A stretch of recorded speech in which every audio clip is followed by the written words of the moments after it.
Hello. और हमारे विशेष अतिथि हमारे माननीय महोदय विधायक साहब की ओर से 1100 रुपए का पुरस्कार प्रदान हुआ। हमारे विधायक साहब की तरफ से 1100 रुपए का पुरस्कार प्रदान हुआ। पार्टी की ओर से हम उनका हार्दिक स्वागत और अभिनंदन करते हैं और गीत के अगले श्रृंखला पर चलते हैं। साथ ही साथ आप लोगों के मन को भी हम अपने साथ लेके जा रहे हैं। कहाँ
पति को न बोले मल्ला देख देख के काबर ज्यादापन हंसे कर फंसिया।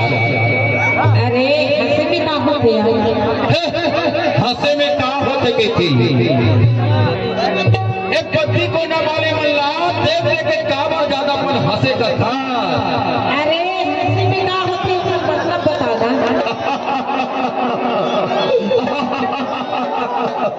हंसे में का होते के थी जानता हंसे में क्या होते एक हंसे तो फिर फते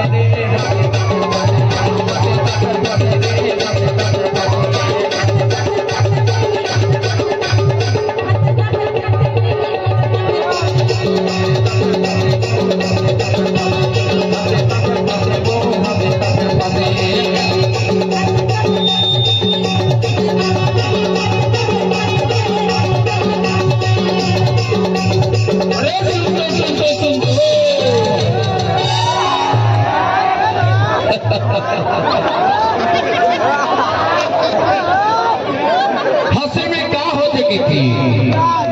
अरे हंसे तो फिर फंसे। अरे नहीं फंसा नहीं फंसा। अरे फंस जावे तभी तो बैठा हंसे तो फिर फंसे।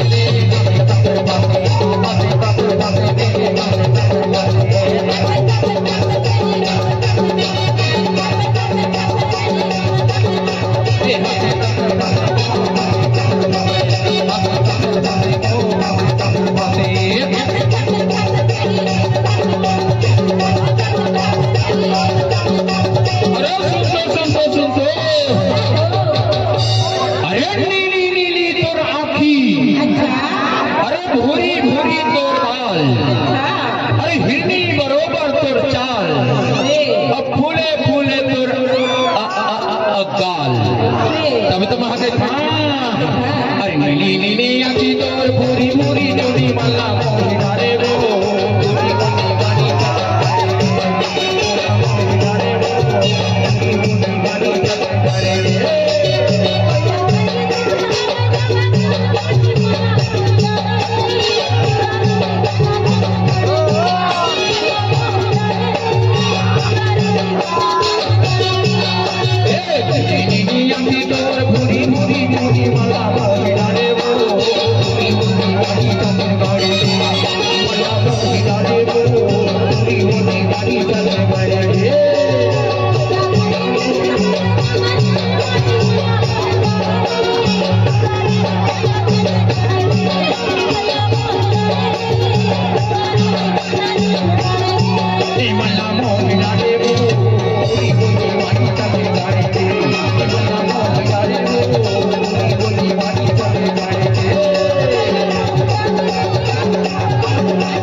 पति को न बोले मल्ला देख देख के काबर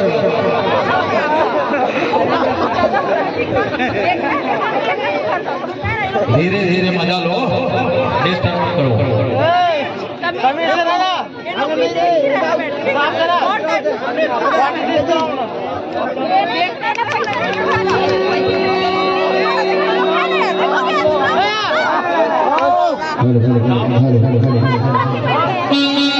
हेलो हेलो। और आपसे देव कुमार की तरफ से 50 रुपए का पुरस्कार प्रदान हुआ। पार्टी के ओर से उनका हार्दिक स्वागत करते हैं और आप इसी गाना को एक बार और सुनना चाहते हैं तो लीजिए।